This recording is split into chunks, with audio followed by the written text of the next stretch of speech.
صفحے کے آخر سے لائن نمبر 4 سورۃ آل عمران کی آیت نمبر 186۔ اعوذ باللہ من الشیطان الرجیم، بسم اللہ الرحمن الرحیم۔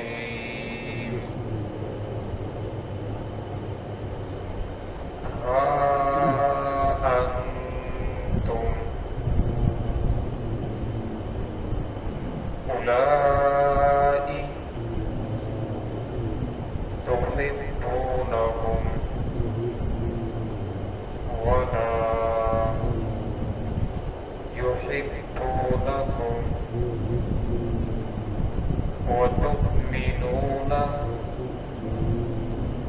بالكتاب كله وإذا لقوكم قالوا آمنا وإذا خلوا عضوا عليكم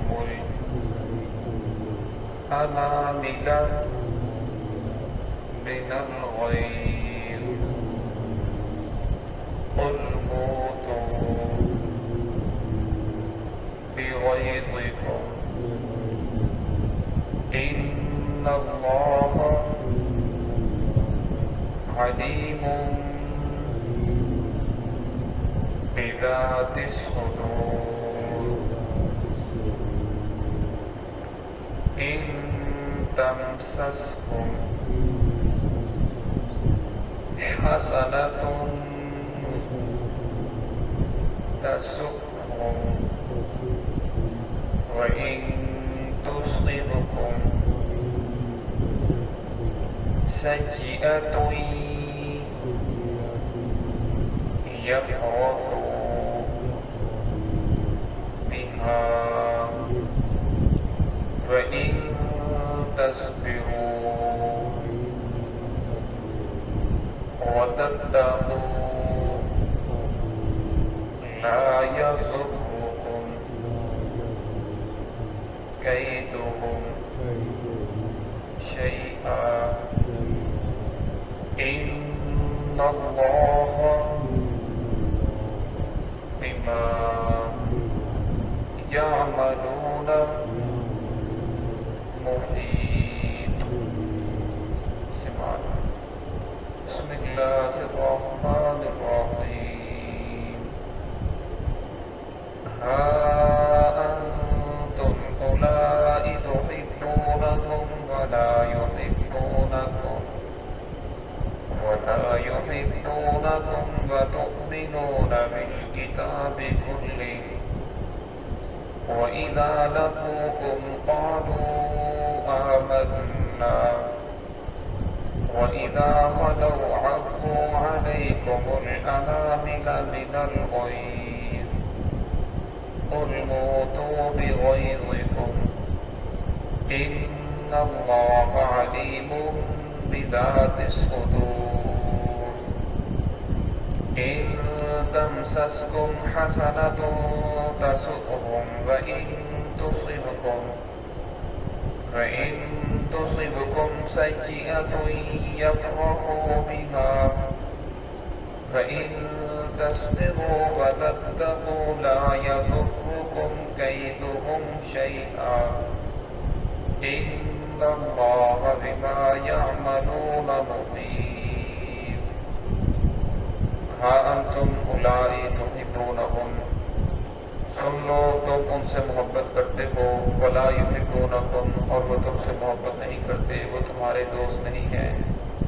وتؤمنون بالکتاب کلہ، اور تم ایمان لاتے ہو تمام کی تمام کتابوں پر، وإذا لقوکم قالوا آمنا، جب وہ ملتے ہیں تمہیں تو کہتے ہیں ہم ایمان لے کر آئے، وَإِذَا خَلَوْا عَضُّوا عَلَيْكُمُ الْأَنَامِلَ، اور جب وہ علیحدہ ہوتے ہیں تو کاٹ کھاتے ہیں اپنی انگلیاں، من الغیظ غصے کی وجہ سے، قل موتوا بغیظکم کہہ دیجئے کہ مر جاؤ اپنے غصے کے اندر، ان اللہ علیم بذات الصدور بے شک اللہ رب العزت جاننے والے ہیں دلوں کے بھید کو، سینے کے راز کو۔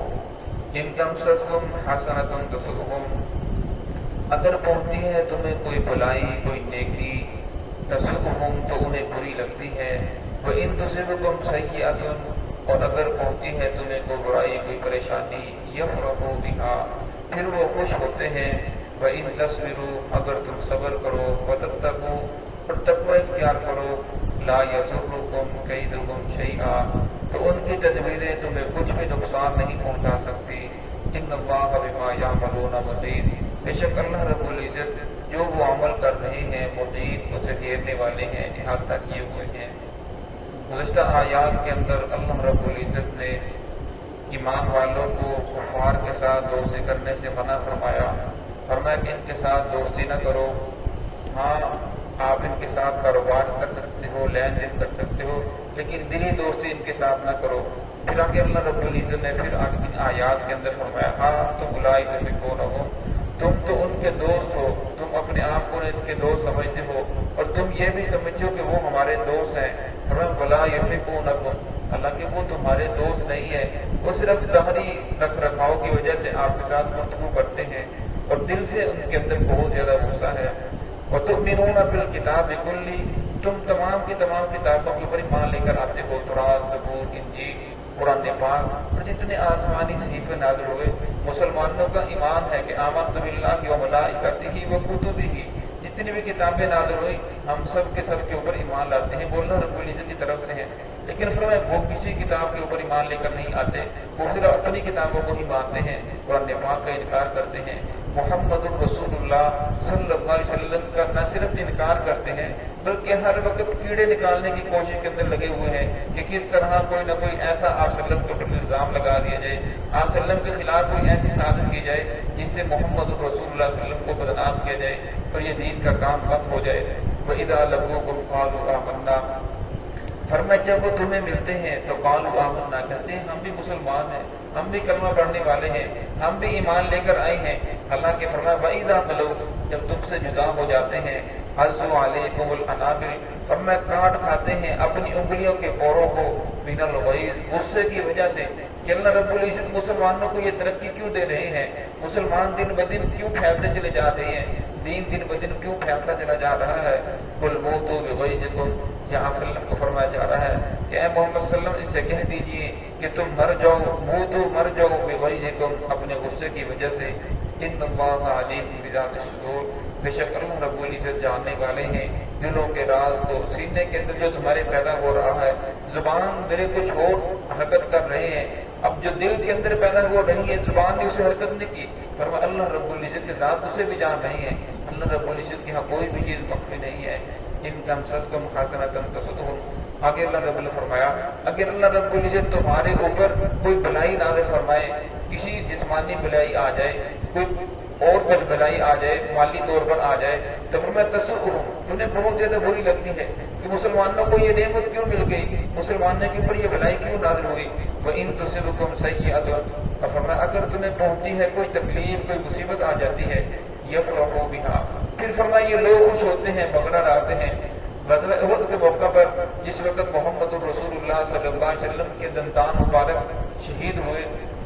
عتبہ نے پتھر مارا جس سے آپ صلی اللہ علیہ وسلم کے دندان مبارک شہید ہو گئے اور اس زور سے اس نے تلوار چلائی کہ آپ صلی اللہ علیہ وسلم کی جو خود تھی وہ جبڑے کے اندر چلی گئی۔ پھر حضرت علی رضی اللہ تعالیٰ، حضرت فاطمہ رضی اللہ تعالیٰ نے آپ صلی اللہ علیہ وسلم کا وہ خود اتارا لیکن خون بند نہیں ہو رہا تھا اور آپ صلی اللہ علیہ وسلم کو ایک درے کے پیچھے لے گئے اور وہاں بار بار اسے دھویا جا رہا تھا، خون کو بند کرنے کی کوشش کی جا رہی تھی۔ پھر ایک کپڑے کو ساڑا اور اس کی رات جو تھی وہاں لگائی، پھر جا کر خون بند ہوا، لیکن کفار کے اندر یہ بات مشہور ہوگی نعوذ باللہ محمد رسول اللہ صلی اللہ علیہ وسلم کو شہید کر دیا گیا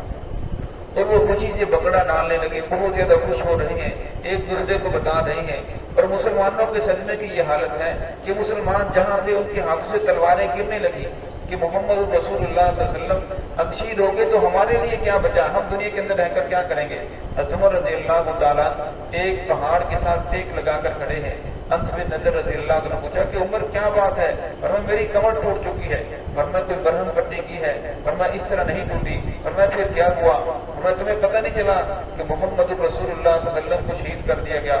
تو کہنے لگے کہ پھر اب شہادت بند ہو گئی. فرمایا شہادت تو بند نہیں ہوئی لیکن میری ٹانگوں کے اندر اتنی طاقت نہیں ہے میں چل سکوں، مجھے چلا نہیں جا رہا اس صدمے کی وجہ سے، اس پریشانی کی وجہ سے. پھر بعد کے اندر لوگوں کو پتہ چلا کہ محمد رسول اللہ صلی اللہ علیہ وسلم زخمی ہوئے ہیں بلکہ آپ شہید نہیں ہوئے. تو پھر سارے صحابہ اکرام حضور صلی اللہ علیہ وسلم کے ارد گرد جمع ہو گئے. رات کا وقت تھا. ابو سفیان رضی اللہ تعالیٰ جو اس وقت تک ایمان لے کر نہیں آئے تھے، اس وقت کفار کی یہ کمان کر رہے تھے. تو رات کے وقت انہوں نے یہ اعلان کیا افیکم رسول اللہ، کہ تمہارے اندر رسول اللہ صلی اللہ علیہ وسلم موجود ہیں. آپ صلی اللہ علیہ وسلم نے فرمایا لا تجیبوا، کوئی جواب نہ دے. پھر نے کہا افیکم ابو بکر، کیا تمہارے اندر ابو بکر رضی اللہ عنہ موجود ہیں؟ پھر آپ صلی اللہ علیہ وسلم نے فرمایا جواب نہ دو. پھر اس نے پوچھا افیکم عمر، کہ تمہارے اندر عمر موجود ہے؟ پھر آپ صلی اللہ علیہ وسلم نے فرمایا کہ جواب نہ دو. پھر انہوں نے کہا اہل حبل، اہل حبل، یعنی حبل ان کے